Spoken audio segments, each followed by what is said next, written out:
Good afternoon from Maryland. Welcome to today's library seminar titled Enhancing Stock Assessment Methodologies for Main Hawaiian Islands Bottom Fish Through Inclusion of Research Video Camera Surveys. I'm Lisa Clark, Reference Librarian at NOAA Central Library. This presentation is part of the series National Stock Assessment Science Seminars, which is put out by the NOAA Fisheries National Stock Assessment Program. Kristen Blackheart from NOAA Fisheries will introduce our speakers, Ben Richards and Brian Langseth. But before that, here are a few logistical tips to help you enjoy our presentation today. If you're having trouble with the audio or visual components of GoToWebinar, please log out and rejoin us. This resolves most technical issues.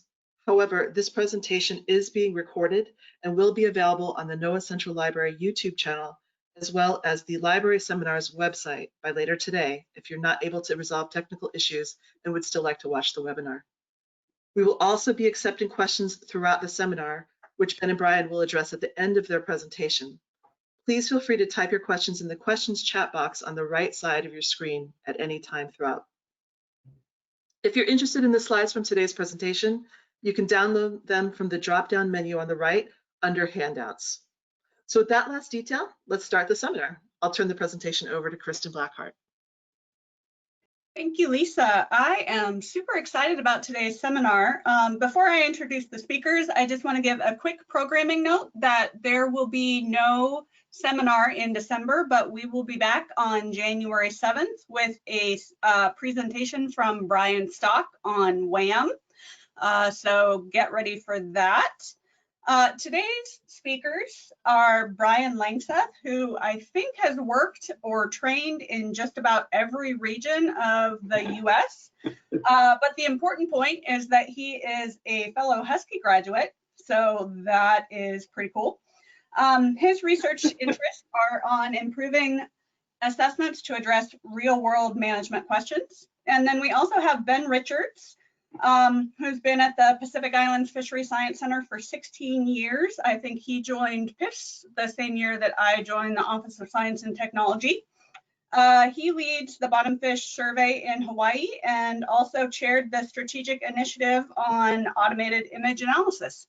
So with that, I will hand it over to Brian for this exciting seminar. Thank you, Kristen, for that great introduction, and thank you everyone for attending and listening in on our presentation. What we'll present today really highlights past and ongoing work to develop, incorporate, and enhance biomass estimates for managed bottom fish in Hawaii. Our intent in giving this presentation is first to describe our approach in hopes of it being useful for others who may be thinking of initiating a survey, but also highlights elements of the work as it was recognized this past year as a bronze medal award.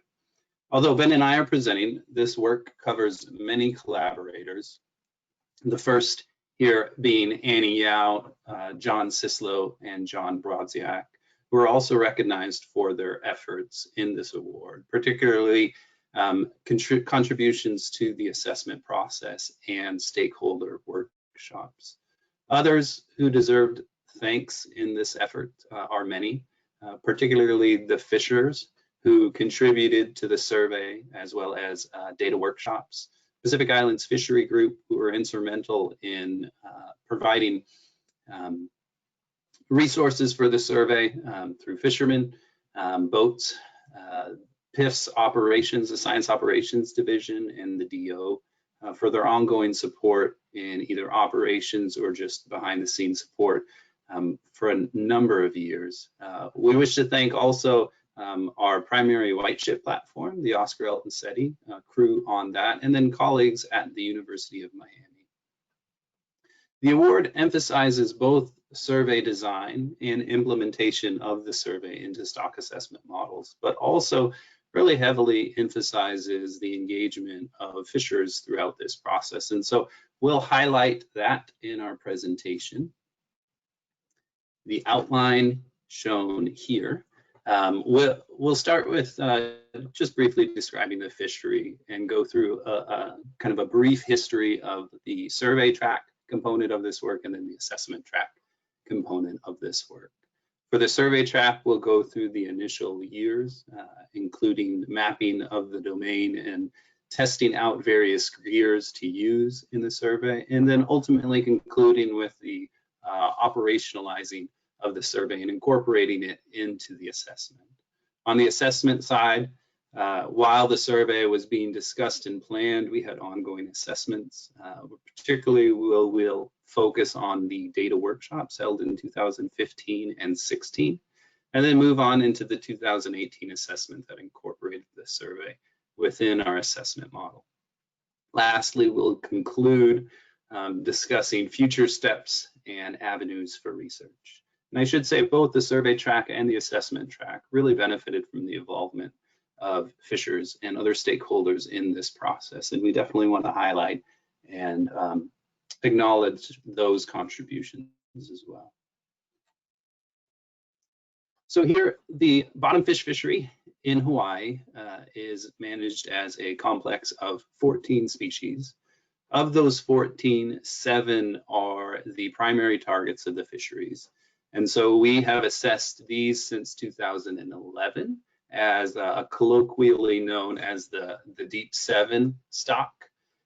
These constitute the major targets in the fishery and represent most of the catch. The Deep 7 consists of 6 snappers and 1 grouper.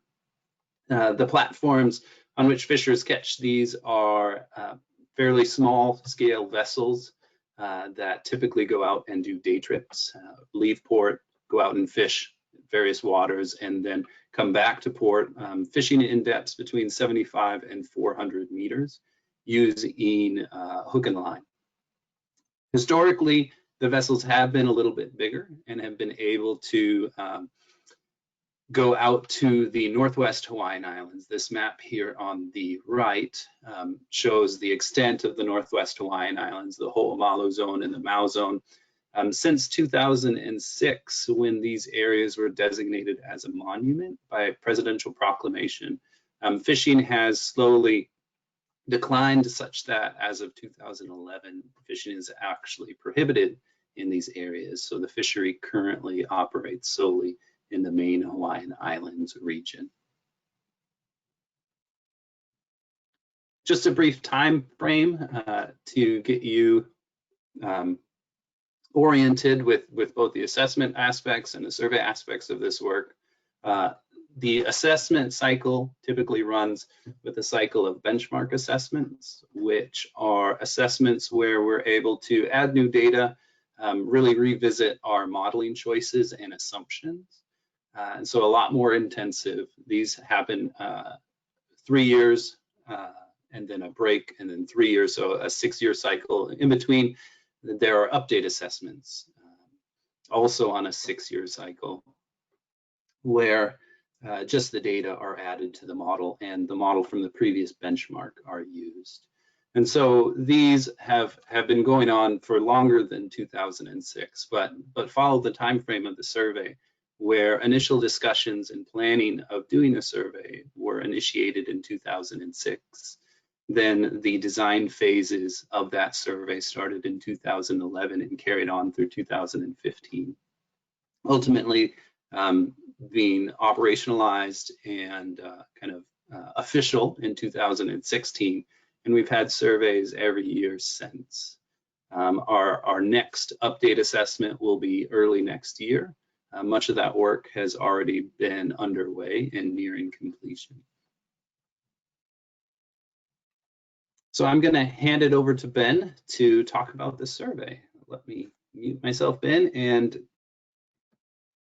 great, thanks very much, Brian. And again, thank you all who are in attendance today. As Brian mentioned, we first started thinking about developing a fishery-independent survey for Hawaii right around 2006. And we did that for a variety of reasons.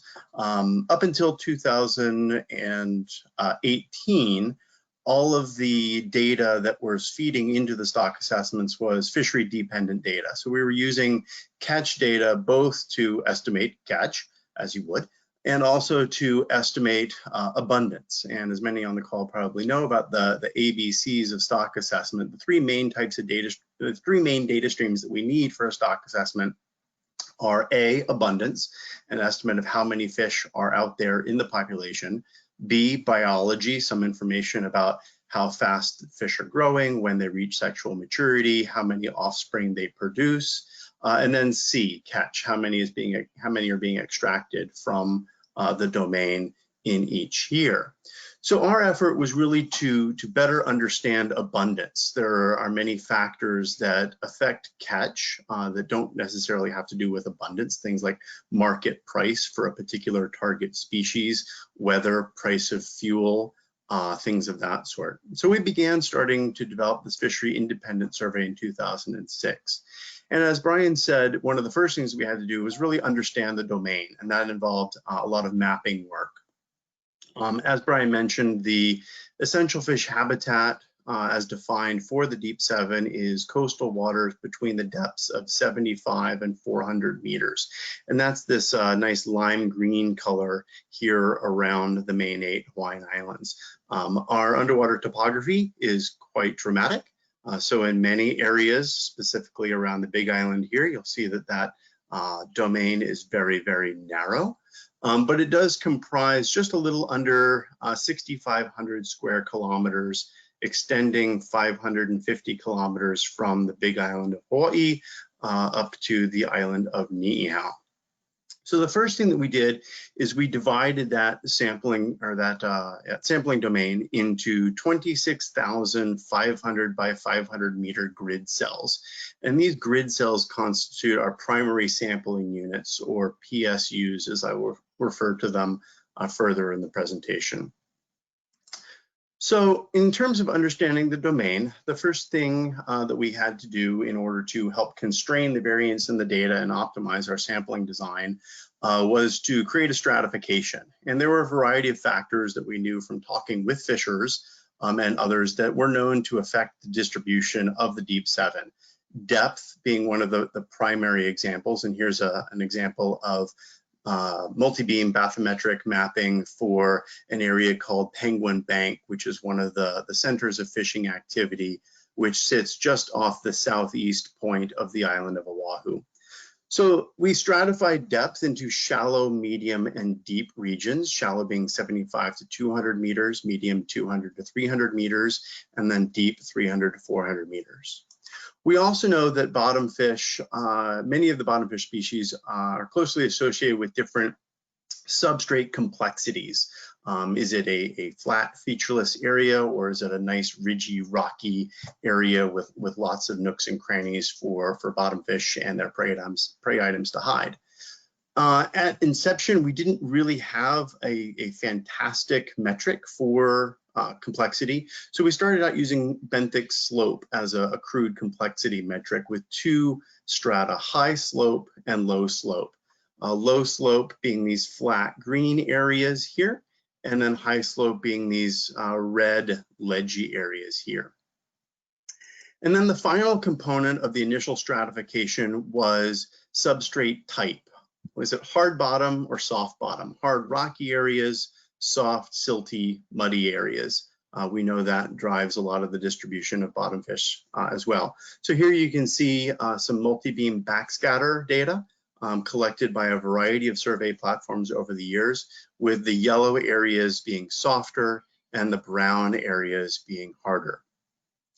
So we use those 3 stratification variables to create strata attributes for each of these 500 by 500 meter grid cells or primary sampling units. And you can see that here as a blow up from the Maui region, where you can see the various strata, hard bottom, high slope, medium depth in these dark red areas, to hard bottom, low slope, medium depth in these light red areas, and then soft bottom areas in gray and white.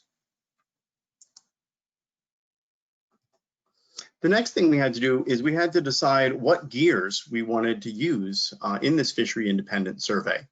We knew a priori that we wanted research fishing to be a component of the survey, given that this most closely mimics the methods that are used by commercial fishermen to extract bottomfish from the stock, and therefore most closely map back to the catch data. We also looked at a drop camera system, which was a stereo video camera system, initially called the BotCam, which could be deployed to bottom fish depths down to about 250 meters without the need for artificial light. We also looked at a seabed AUV, which utilized the exact same stereo video camera system as on the drop camera, but on a mobile platform that was able to conduct transects throughout the area. We also looked at EK60 active acoustics as being the one method that was able to image bottom fish anywhere in the water column from the surface down to the seafloor and cover large amounts of area fairly quickly. We conducted gear trials from 2011 to 2015, where we basically kicked the tires on all of these gears, figuring out which were going to give us the types of data that we were interested in, and which were going to be logistically feasible in operational survey. We chose to move forward with research fishing and the drop camera gears, and keep the seabed AUV and EK60 for continued research and development.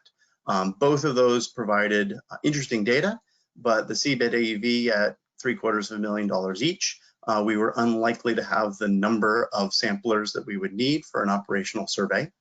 EK60 was also quite interesting, but unfortunately, several of the bottom fish species are quite morphologically similar, and even more similar in EK60 data. So while the data was interesting, we weren't as sure as we felt we needed to be, that we knew exactly the species that we were looking at, even whether they were bottom fish or non-bottom fish.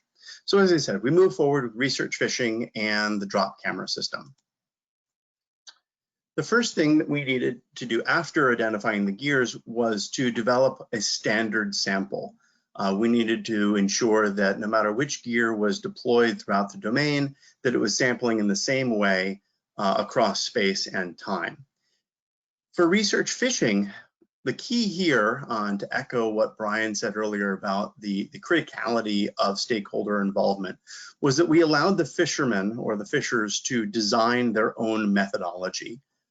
We met with them on many occasions and stressed the need for a standard sample across the domain, but we were not going to dictate what that sample was going to look like. They were the most familiar with their survey, with their fishing operations, and so the most logical to develop the gear and the sample. So again, this was in the 75 to 400 meter depth range, and after a number of meetings, the fishers across the various islands decided that a standard sample would constitute a fishing effort using one vessel, each carrying 2 lines. Each line would be baited with 4 hooks, all of equal size.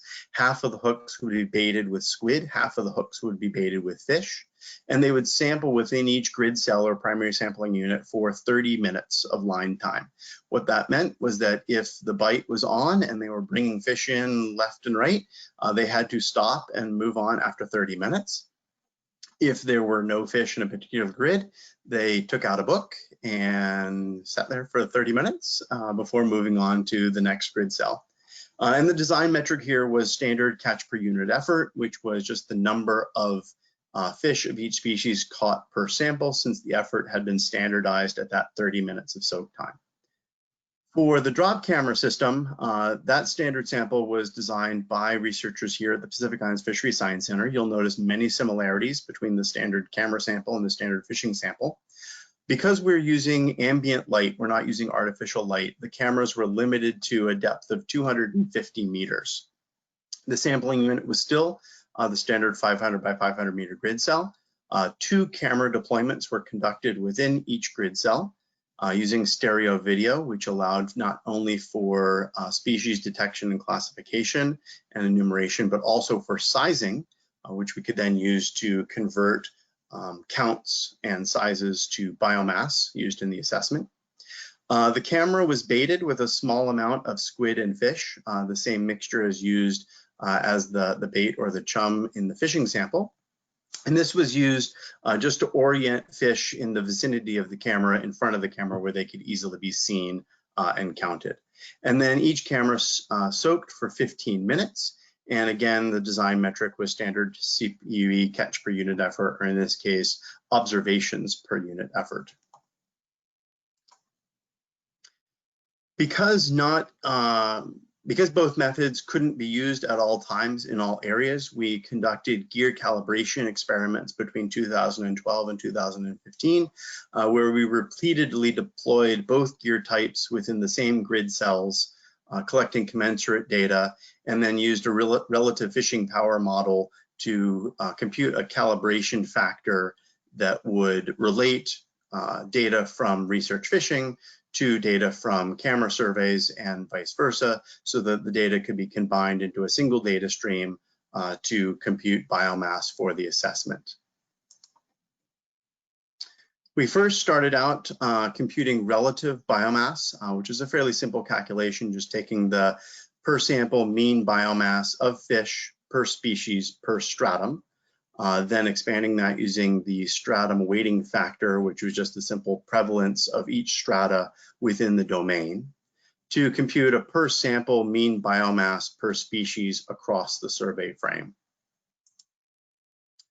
From that, knowing some information about the effective area sampled or the footprint of the camera sampler, we could then take that mean biomass per sample multiplied by the number of samples within a grid cell, theoretically, and then the number of grid cells within the domain to compute an estimate of absolute biomass per species per year. Now, of course, being able to compute that absolute biomass metric is predicated on understanding the effective area sampled or the footprint of the camera system against which the research fishing catch data was calibrated. So the number of samples within a grid cell is defined by the area of the primary sampling unit, which is the grid cell, the 500 by 5 meter grid cell, divided by the area of each sample. Since the camera samples a virtual cylinder within its area, similar to the Bonsack-Bannerow method of stationary point counts for diver surveys, that area is defined by pi times the radius squared. But what is that radius? We know that we typically count fish out to a distance of about 7.5 meters, but since the camera is sitting on the bottom for a 15-minute time period, fish can enter that field of view from a wider area. We used two methods to initially estimate what that effective area sample might be. Two population models, as illustrated in Alt et al. 2018, where we basically used the fishery catch data from 1949 to the present, and then also the survey catch data from 2012 to 2015 to estimate what the theoretical population level would have to be to support that catch data or that length composition. Then use that to compute what the density function would have to be to equate to that absolute biomass level, and then what the radius would have to be to equate to that density function. So a little bit of a backhanded calculation, but using those two models, what we came up with was a radius for this virtual cylinder of somewhere between 20.2 or 41.6 meters. Secondarily, we also asked our video analysts to start recording range to target information. Because the camera system is stereo video, it has binocular vision just like you and I, so we can get range to target information for various objects within the field of view. So we had the analysts start giving us range to target information for the fish at the first time it was seen. At the first time it could be a fish could be identified to species, when it could be measured, and then also an estimate to the farthest object within the field of view, whether that be a coral, a rock, a piece of algae, a ridge line. And that information pointed to a range to target average of about 18 meters. So all of this is sort of centering in on an effective radius for this virtual cylinder of about 20 meters, which is what we're using now to compute that absolute biomass metric, and is also what is used in the assessment, which Brian will talk about a little bit later. So with that information in hand, we thought we were ready to go operational, which we did in 2016. Here's just some images of some of the research fishers out on their small vessels, counting and collecting each of the deep 7 species. And then also, as Brian mentioned, the NOAA ship Oscar Elton SETI, and on one occasion, the NOAA ship Heat Yalakai were used to deploy the various camera systems, either from the fantail of the ship or deployed from 19-foot safe boats deployed from the NOAA ships. Down on the bottom, this is what it looks like. This is some footage from the Mouse stereo camera system. On the top left here, we see a school of Kale Kale, followed on the top right by a school of Paka Paka and Kahala. Bottom right, some Apaka Paka in a nice high relief bouldery area that makes us really, really nervous when we see that in the video footage, because it's really easy to get a camera stuck there. And then also some nice baby sharks here over on the bottom left. So what does an operational survey look like? As you saw earlier, the domain for the deep 7, sorry, I was clicking in the wrong area. The domain for the deep 7 is this lime green area around the main Hawaiian Islands.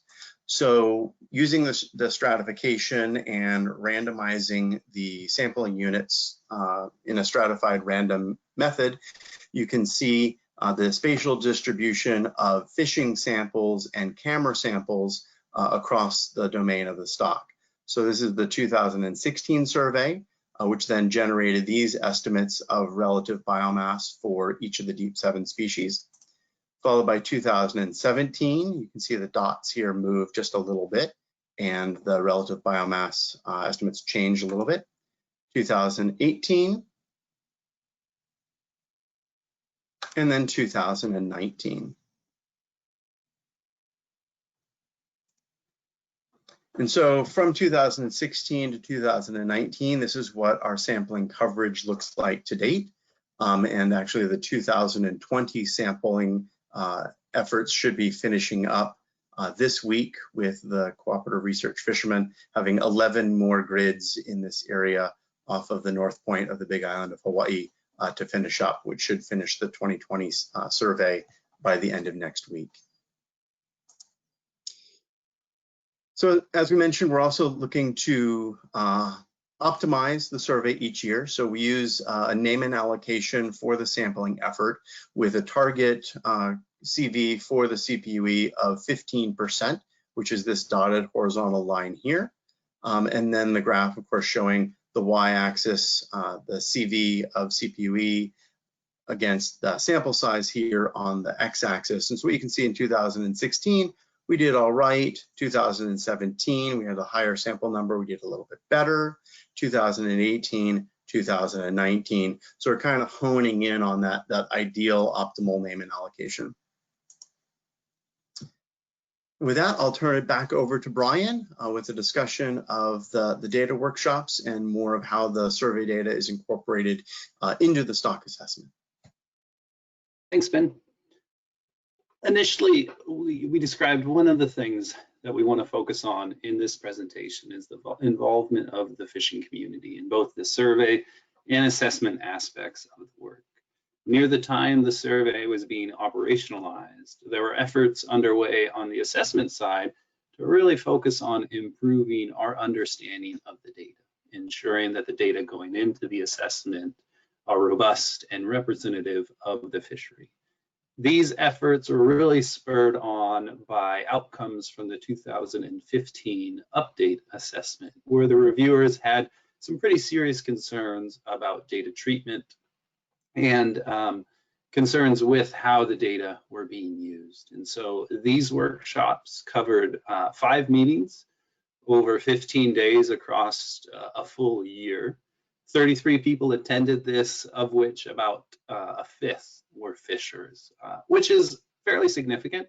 They came on their own dime and their own time, foregoing some pretty good weather windows to be able to get out and fish make their livelihood, but their contributions were invaluable during these workshops. Our workshops focused on discussing trends and data patterns in catch trends and fish size information that we have data for, with the intent on really making these decisions for use in the current assessment. At that time, it was going to be the 2018 assessment, but also setting up decisions to apply to future assessments so that we don't have to revisit these workshops every year.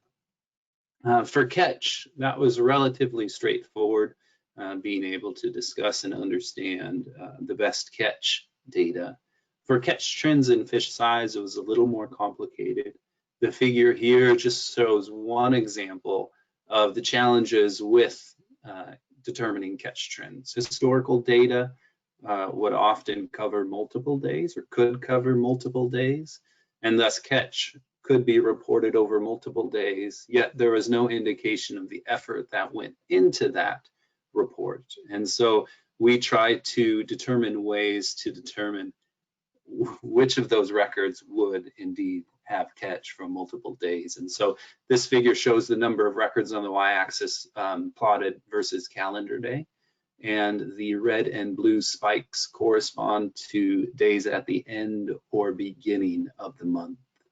And so through conversations with fishers and ongoing analyses over the course of the workshop, we were able to resolve these issues and come to conclusions that were then documented in the report. Some of the issues for fish size are shown here, in that the data are reported in total number of pieces and then total weight. And so we don't have individual weights for each fish. And as this figure shows, which is actually the dealer data, it shows that depending on the number of pieces you had, your average size actually could be quite different. One fish often was reported, it would be much larger than the average size reported from 5 or more fish. And so through discussions, again, we were able to come to agreement, although very close agreement, on how best to calculate weight and fish size from these data. The report that was produced from this workshop was very valuable in supporting our choices of what data to use and how to filter that data within our assessment, and was actually provided as supplementary material to our review body, which at PIFSC is the WIPSAR review process. So the primary benefit of these workshops was certainly data quality, ensuring that the data that we're using is robust and as representative to the fishery as it can be. Other benefits were really continued opportunities for learning from all participants. It was very valuable to get to know more about the fishery, hear from the fishers in attendance, their perspectives and their ideas. And it was actually very enjoyable for the most part, and some good engagement. The benefits also provided continual engagement in that these 5 workshops were continual and improved upon one another, just building relationship, building that trust with each other. We've had ongoing stakeholder workshops since then, between 2 and 3 a year throughout the main Hawaiian Islands on differing islands. The picture shown here is a workshop held in November last year on the Big Island. And this continual engagement has really fostered more involvement with the fishing community, more acceptance as they see the white ship out there off their shores, and just more dialogue between scientists and fishers. And the quote here that I show provides a bit of an insight into the feelings from the fishers. This quote is part of a larger letter that was sent to the council after the council meeting in 2018, where the council made recommendations for catch advice for this fishery. And the bolding is our own emphasis, but discusses and shows how fishers felt unvalued in that there wasn't a lot of science, in their opinion, being focused on this fishery compared to pelagic fisheries in the region, and feeling that they weren't able to be heard or have a seat at the table to describe their experience in the process of management. And so here the fishers were really expressing appreciation and looking forward to ongoing involvement in this process, due in part to those workshops. But not only were they attending these workshops, they also participated in our assessment reviews, the SSC and council meetings. And really kind of shows a shift in feeling engaged and in feeling valued that I thought is really pretty important for fisheries management in general. So once we're able to get the data resolved and have a better understanding of the data, we are then able to use the catch data and biological data within our model, combined with fitting to catch trends and then fitting to our survey estimate. Those inputs go into the model to generate biomass and harvest rate estimates, which combined with reference points are then provided to managers to inform their decisions on setting catch levels for the stock. When compared to the many data points for catch trends, the single data point of the survey, the effect in the model is not large, and I'll show that in the next slide. But the other challenge with fitting to just one data point is that there's very little information to inform the uncertainty and model fit to that, whether it be by the range in your prior variance or whether fitting to a scaler to scale that up and assume some observation error.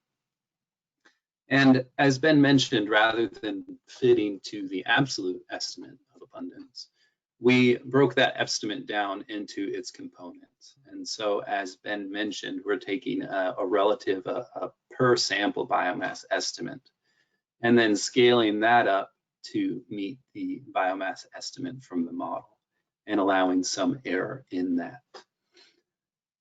The scaler then is scaled up by the per sample biomass estimate to the number of sampling units, and that in turn is multiplied to the number of units within our domain. The benefit of doing this is that we then have uncertainty in the radius of our effective area, which is more in line with how the survey is actually set up. The uncertainty in this radius is also more easily defined and understood, in that we have reasonable bounds that we can see, that we've tested, to be able to bound some of that uncertainty in the model.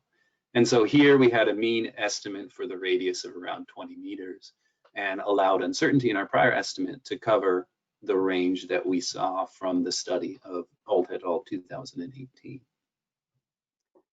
And this figure here, I had mentioned that the inclusion of the survey estimate, given that it's a single data point compared to the 69 data points from the catch trends, including it did not have a large effect. The blue line and the, I guess, purplish range is our base case scenario in the model, whereas the red line and the red range are the scenario where we are excluding that survey estimate.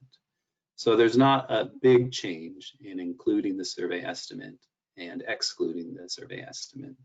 In contrast to that, when we adjust our uncertainty, particularly around this estimate for radius, our model results can change. Again, the blue is our base case and the red is where we are assuming a greater confidence in our estimate for the survey.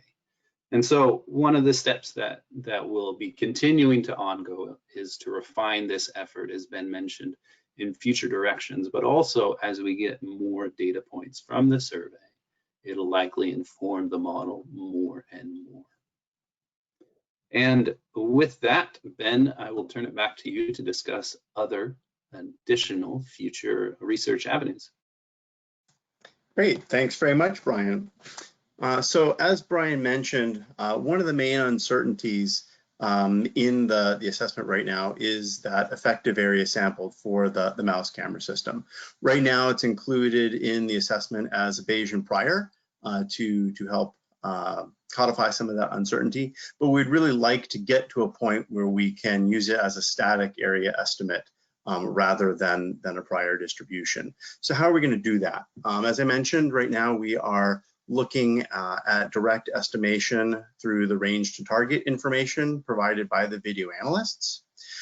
We're also looking at potentially conducting some sort of acoustic tag recapture experiments similar to those done by Batchelor et al. At the Southeast Fisheries Science Center, or potentially using other advanced technology, active acoustics, some other 360-degree sonar system to allow us to identify fish that are observed by the camera system before they enter the visual field of view of the camera system, so we can estimate the farthest distance at which a fish could have come from and be imaged by the camera system during its 15-minute soak time. So that's one of the main areas for continued research. As Brian mentioned, the 2018 assessment included survey data only from the 2016 survey. The upcoming assessment will further that with inclusion of survey data from 2017 through 2019, and then 2020 and beyond. So we're looking for hopeful additional impact of the survey to future assessments. The other thing that we're doing is we continue to refine the stratification for the survey to optimize our sampling allocation and get the biggest data bang for our survey buck. Starting out, we had a 9 strata scheme using depth and slope and multi-beam backscatter data for seafloor hardness. We acknowledged initially that our slope metric wasn't the best proxy for rugosity or benthic complexity, but it's what we had. Since then, we have done additional work looking at vector ruggedness measures and arc chord ratios, which appear to be better at disentangling benthic complexity from slope. So this year, for the 2020 survey, we've actually expanded from the initial 9 strata to 24 strata. The other thing that this takes into account is that the initial 9 strata were done simply based on the environmental variables. Now we have a lot of information from the initial survey years on where fish are observed, where fish are caught, so we can use some logistic regression techniques to actually let the fish tell us what habitat parameters are important to their distribution and where the thresholds for strata delineation may lie. And so that's what you see here in terms of depth, seafloor hardness, and rugosity, where the data points are the logistic regression results, and then these black lines are what we feel are the best delineations or the best break points in those distributions to define strata. The other thing that we're doing is we're actually defining the strata on a per species basis and creating species-specific sampling designs that we then combine into a single consolidated sampling design to help better partition variance and optimize the design. In the past, all of the camera systems have these little temperature depth recorders on them, which allow us to get fairly high resolution information on the depth and the temperature of the water when each fish was observed. The camera sampling represents about 1/3 of the overall sampling effort. For the research fishing surveys, which represent the bulk of the sampling effort, 2/3, we derive the depth information strictly from the multi-beam bathymetry and the median depth of the seafloor in the grid where the fishermen were fishing. This year, we have started to incorporate these same temperature depth recorders actually mounted in line with the fishing lines. This is an example of a single day's fishing deployments where you can see time of day on the x-axis and depth on the y-axis, and you can see each deployment of a line with the data coming off of these temperature depth recorders. This will give us higher resolution information on the depth at which individual fish are caught, and then also some information about the temperature of the water mass when the fish were caught, which can start letting us get an idea of temperature requirements or temperature thresholds for the deep 7, which can drive some future thinking about how and if stock distribution may change as ocean temperatures change. We're also continually looking to new ways of processing the data. As you can imagine, the camera surveys generate some spectacular imagery and really nice information, but we come back from each survey with approximately 16 terabytes worth of imagery, which takes our current bank of 3 to 4 video analysts about 3 months to process. On September 15th of this year, we launched a citizen science initiative called Ocean Eyes through the Zooniverse platform. And to date, citizen science volunteers have processed about a little over 420,000, have made about 420,000 classifications across about 40,000 images, which allows us both to meet some of our education and outreach objectives. Before they are allowed to process imagery, they go through a small tutorial where they learn about the Bottomfish survey, they learn about the deep 7 species, they learn about fish identification and how to identify species. They're then presented with images from the stereo camera system. They're asked if there's a fish in the image or not.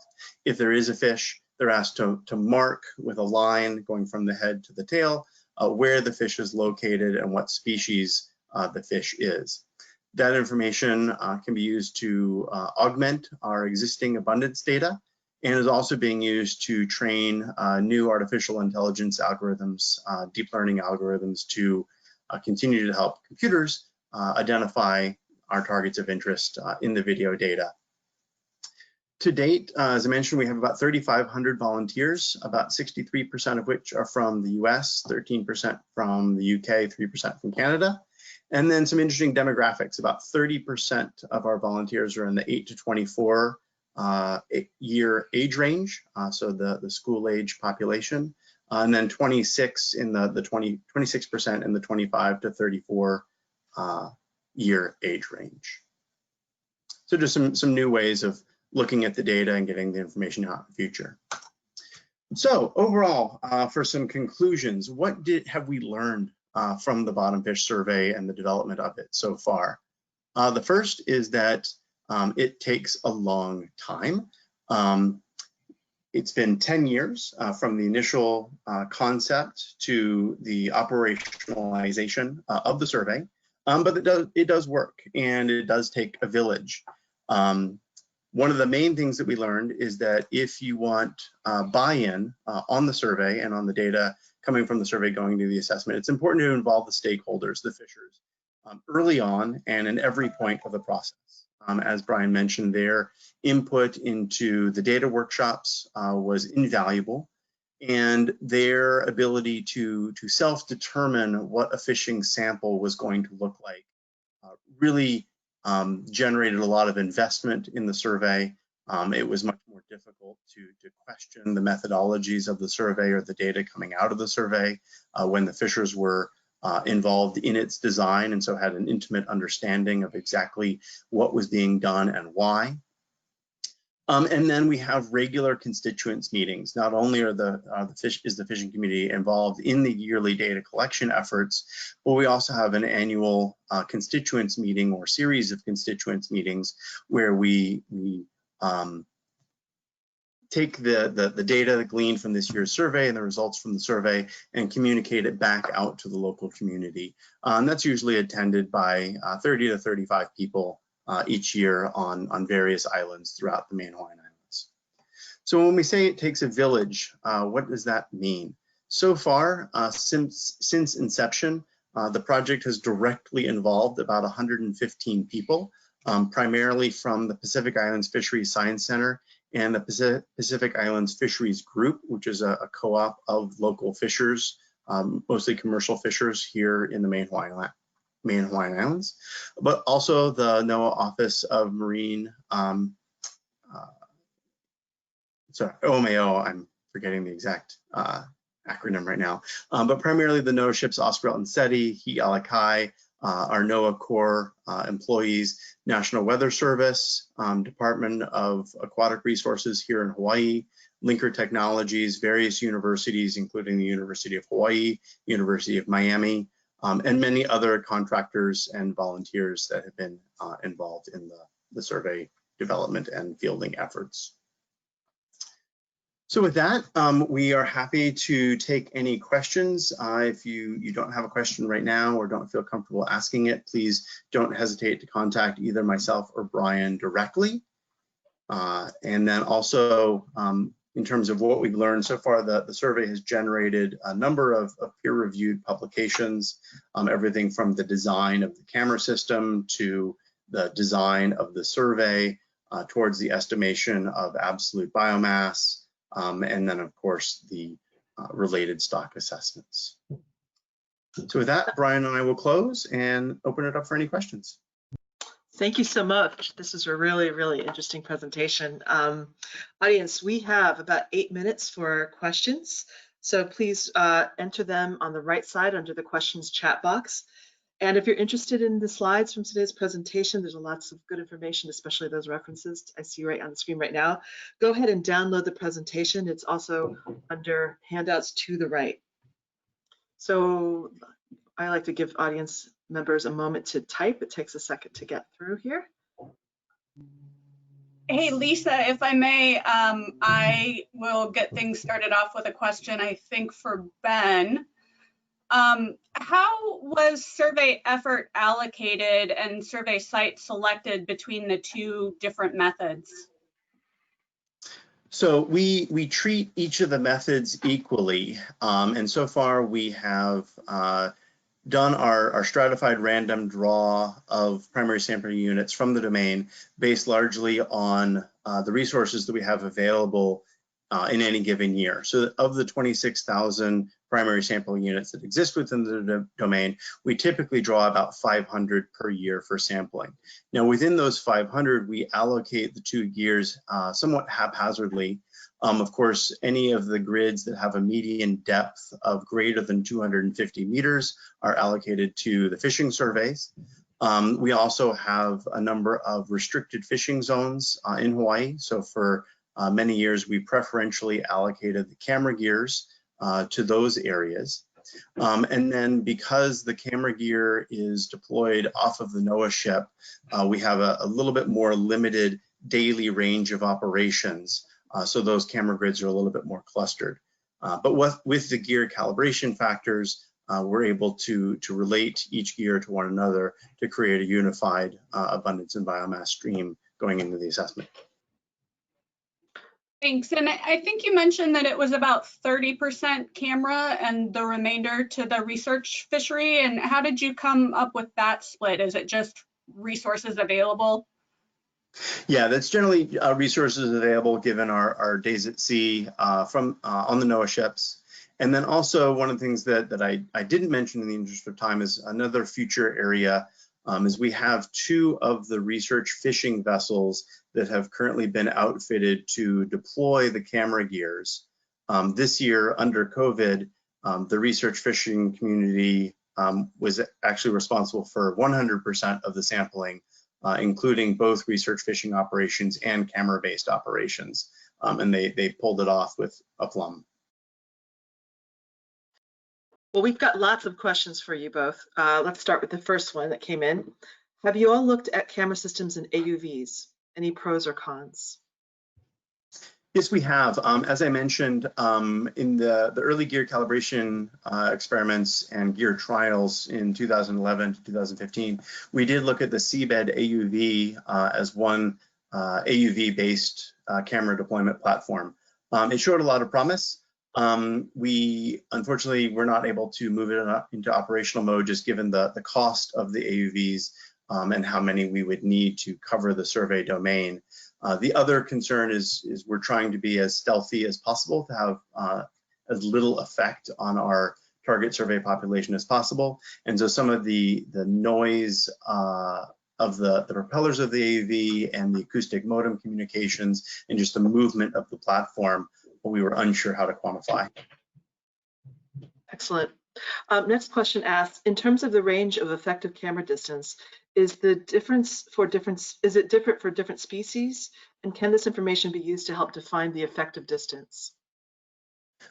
We don't know yet. We presume the answer to that question is yes. And that's why we're really looking at the range to target information and some of the future studies to do exactly that and really nail down what the effective sampling area is on a per species basis. And also in different habitat strata likely as well. And I'll jump in as well. We based our estimates on the data from Opakapaka only. That's the one that we have the most amount of catch information, the most amount of lengths, and so that radius estimate was simply based on a model for Opakapaka only. So it might be different with other species. Excellent.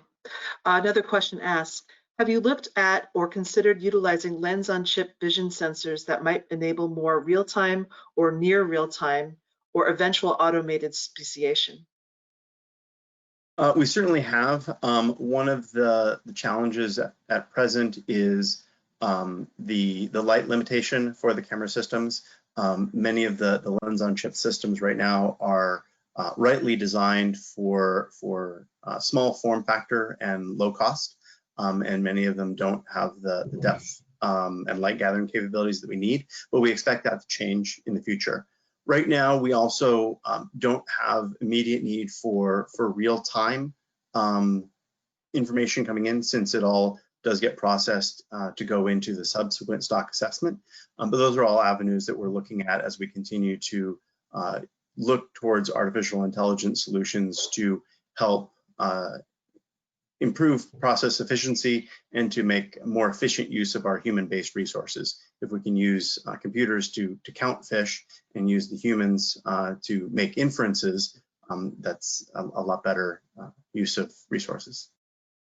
Excellent. The next question asks, were the sampling sites mostly in EEZ or state waters? Most of them, because of the topography in Hawaii, most of the sampling area is within state waters. There's a small tip of Penguin Bank that extends past state waters into federal waters, but the primary is within state waters. So we do partner extensively with the state of Hawaii. Great. Another question asks, it seems that using baited cameras adds an element of variance due to fish behavior. Could this variance be reduced by using unbaited cameras? It certainly could. It's a question that we're looking at. One of the things that we look at in terms of optimizing the survey is trying to reduce the number of, how best to put it, to try to best capture fish when present.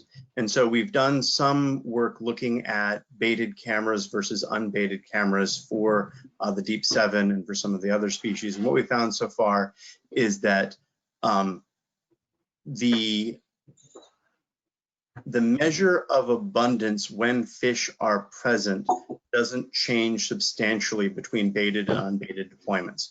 What does change is your likelihood of imaging a fish that is in the area and being able to identify it to species.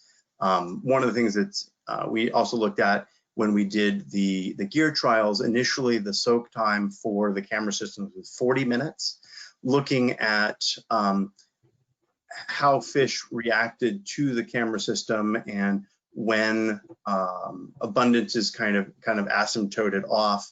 We wanted to ensure that we were minimizing the distance at which fish could be drawn into the bait, and that we were just using the bait to orient the fish that were in the immediate vicinity in front of the cameras. So that's when we looked at that data to reduce the sampling time from 40 minutes to 15 minutes. Excellent. There actually are about 4 or 5 more questions, but we have reached the hour. So I'll forward those questions to you, and Ben and Brian can answer those questions directly by email offline. I want to just thank you both for this fantastic presentation today. It was very interesting. And I also want to encourage people to send the presentation, which has been recorded, to your interested colleagues. I'll be uploading that today to our YouTube channel. It's for NOAA Central Library. And I'd also like to conclude by thanking Kristen for organizing today's event. Any last comments before we conclude? I just want to thank both of you for organizing this. Thank everyone who is involved in the project and everyone who's in attendance today. Brian. Same here. Thank you, Lisa and Kristen, and everyone else listening. Well, on behalf of NOAA Central Library, thank you very much. And I truly appreciate that the audience has joined us today for this library seminar. NOAA Central Library is very proud to present the work of the NOAA community and its partners, and we hope you will join us again. So be well all. Bye.